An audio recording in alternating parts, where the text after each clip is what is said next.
Welcome to Deck Analysis and Testing. Today we have a look at WINDWITCH. WINDWITCH is a wind spellcaster synchro deck that's just like a better speed droid, and that's pretty much all you need to know about the deck.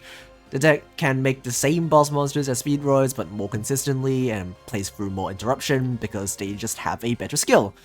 It also is a burn deck for whatever reason. So let's quickly go over the cards. First is one copy of a WINDWITCH Ice Bell. This is basically like the circular of the deck. It summons itself from hand for free and also a monster from your deck. And also when it's summoned, just deal a bit of damage. It doesn't really come up as a useful effect usually, but the summon effect is definitely very useful. The burn effect usually doesn't do a whole lot because the burn effect only... any sort of burn effect in this deck only gets useful once you already have the synchro on field, and this can only be summoned when you don't have any monsters. But you only pretty much need one copy of this card because it is very searchable from your skill. Next is 2 copies of a WINDWITCH Glass Bell. This is your main summoning target from your Ice Bell, and when it's normal special summoned, you can add a WINDWITCH from your deck to your hand, and also you can only use this effect once per turn, and locks you into wind monsters. This searches a copy of Freeze Bell usually, and if all monsters you control are WINDWITCHes, you can special summon this card from your hand, and once per turn you can just increase this monster's level by 1, so you can make different synchro monsters depending on what your opponent has on field. And also a wind synchro monster summoned using this card as synchro material cannot be destroyed by battle, which is just really strong. Next is 3 copies of Snowbell. When you control 2 or more wind monsters and no non-winds, you can special summon this card from your hand, and if you synchro summon using this card, that monster cannot be destroyed by card effects. Usually you don't get both Freeze Bell's effect and Snowbell's effect on the same monster because their levels don't really match up that well, but it doesn't really matter too much. It's good separately as well. And for our last main deck WINDWITCH monster, we have 1 copy of a Blizzard Bell. This is a level 5 tuner, which can be normal summoned if you control no other monsters than WINDWITCH monsters. And more importantly, it has a quick effect to discard this card or send from the field to the graveyard to inflict a bit of burn damage to your opponent. This doesn't really come up as useful on itself, but it does trigger your synchro monster's effect to pop a card on the field because it pops cards whenever you deal burn damage. So this is a way to trigger that during your opponent's turn, or you can just use it as a level 5 tuner that you can just normal summon during your own turn for your setup combo.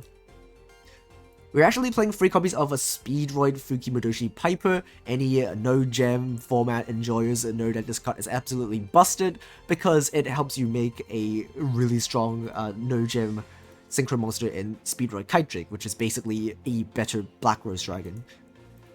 This card is also really good in this deck because you usually don't need your normal summon because Ice Bell special summons itself and a monster from your deck.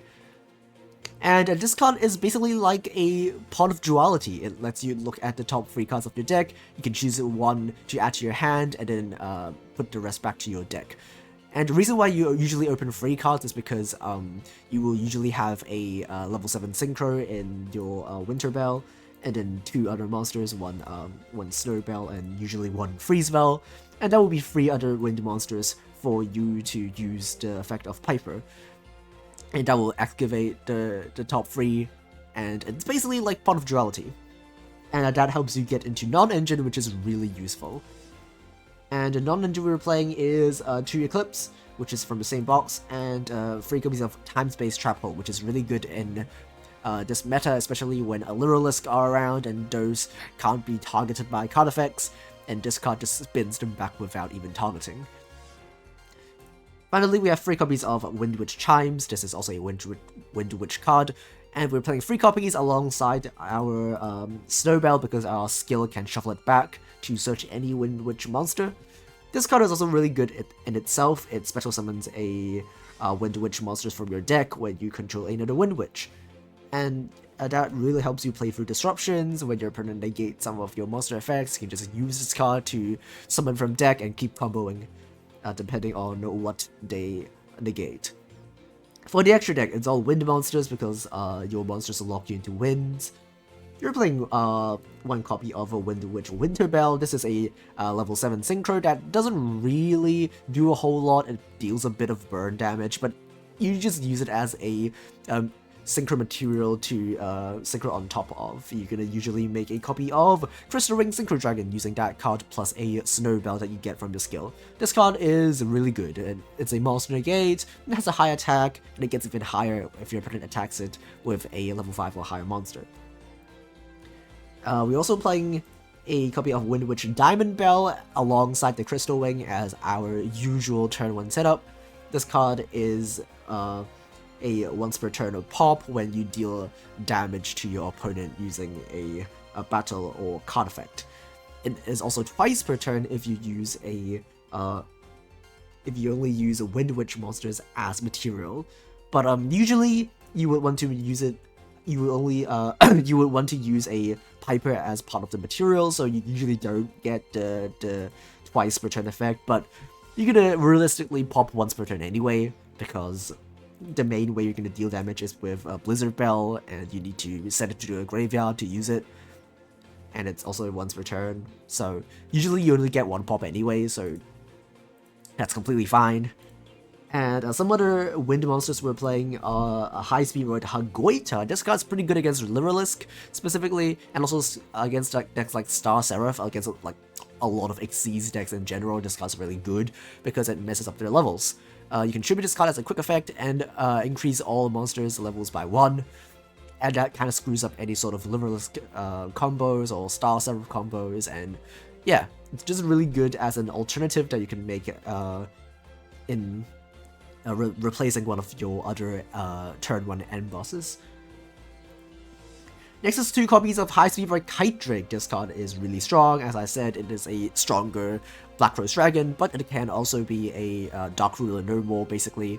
It can also negate stuff on the field if you choose to not pop stuff on the field, maybe because they have some sort of graveyard effect that you don't want them to activate. You can just negate stuff on field instead. Or maybe if your opponent has something like a U-Bell and it's in attack position with 0 attack, you can just negate their effects and just attack them and deal damage that way. We also have a copy of Stardust Dragon, which is just a wind synchro monster that you can get from the structure deck. It isn't really used at all. And finally, 1 copy of High Speed Roid Clear Wing Rider. This is available from the new bundle. And the second effect that tags out isn't really useful. You usually use this card as a turn 2 option to clear stuff from your opponent's field. Okay, let's have a look at the skill. Winter Bell Axel is the skill that makes this deck work. Unlike most custom skills, this skill has 3 active effects. The first quote-unquote effect is a restriction. The second is to shuffle a WINDWITCH Snowbell or 1 Chimes from your hand to your deck and add any WINDWITCH from your deck to your hand. That's why we were playing 3 of each.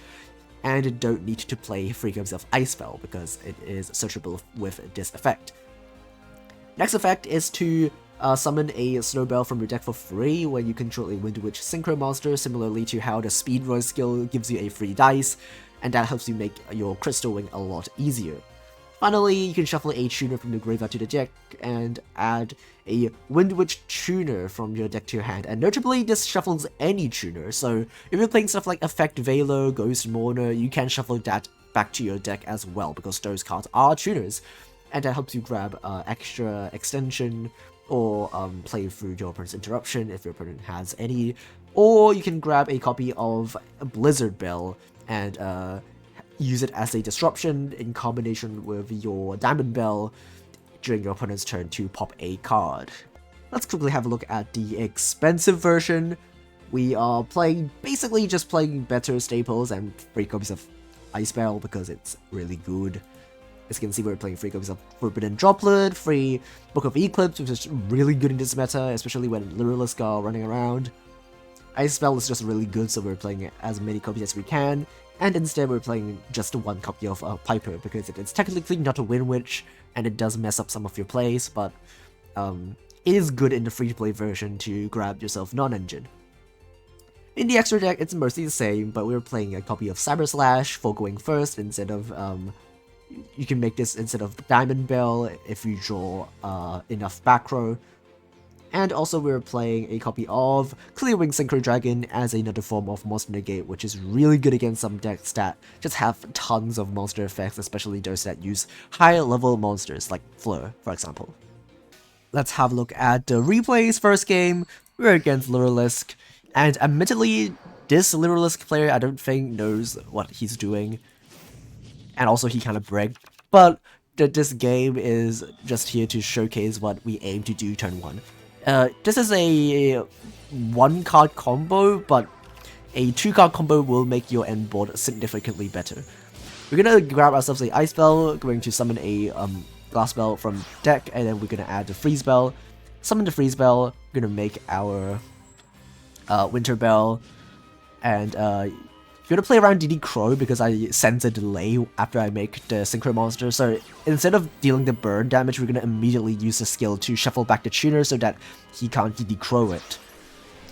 And then we're gonna make the Crystal Wing Synchro Dragon. I forgot to use the burn effect, but that should be not a big deal. And then we're gonna make ourselves a Diamond Bell as well, grabbing ourselves the level 5 tuner to use as disruption. And then set 1 and pass. Our opponent will negate everything we have on field, which is devastating. And then he just shows us that he doesn't actually have combo. As you'll be able to see that he doesn't actually... Yep, he has DD Crow, which doesn't really do anything. Droplet revealing the last card in his hand. None of them really do anything. And he can't really get into combo, so he'll scoop. And honestly, even if he has combo, we still have the time space trap hole, so we probably will not lose. But it's funny. So what happens if our opponent doesn't brick? Our second game is against Selena. And at this point, we might as well just face against every single Bracelet Girl. We're going first again. We have the same combo, so let's see what we can do. It's the same exact thing. We're going to summon Ice Bell, summon Glass Bell effect, chain Ice Bell, deal a bit of burn damage. We're going to add the Freeze Bell, Synchro Summon into a Winter Bell, and this time we will remember to deal the burn damage.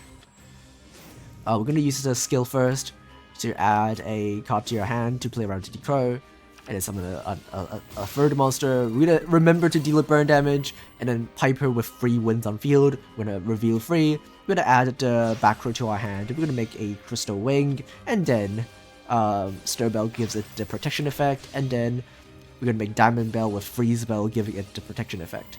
Diamond Bell will deal a bit of burn damage on summon, and then we're going to pass with 2 back row, 2 Synchro Monsters, and the Blizzard Bell to trigger the Diamond Bell. Our opponent will make Lunalight Saber Dancer, which is annoying, but we do have the Time Space Trap Hole. That's why we're playing Time Space, specifically to deal with non-targeting boss monsters. We're gonna spin that back. They're gonna make our Crystal Wing 0 attack, which is fine because as long as we negate something on field, we gain its attack. So we're gonna gain 1200, which isn't a lot, but it should be enough. Our opponent will just cycle back into more monsters. They can't really do anything in this position with 1 more set back row and the Diamond Bell on field, and they will be scooping. In our third and final game, we're playing the expensive version. This time we are not facing one of the Bracelet Girls, so, well, guess that's it. Our opponent is playing Time Thief, which is pretty interesting. I will be covering this deck in in the future because I think it's a pretty interesting deck, and also a pretty cheap deck in general. We're going first, so we're going to do the exact same combo. I wish one of these games we can actually go second, and I can show you how Kite Drake is really good in this deck. It just basically board wipes your opponent. But yeah, we just keep going first, and I guess we'll just take going first. We're gonna make Cyber Slash instead because we have a back row, and having Cyber Slashes means that we don't need the Blizzard Bell in our hand. Our opponent will Eclipse, which is annoying, but fortunately they're not playing a very good deck. So once they have 2 monsters on field, we can just Book of Eclipse them. They can lands, but we can still flip 1 of them face down, which should be enough. And I guess they'll scoop. I guess they'll scoop.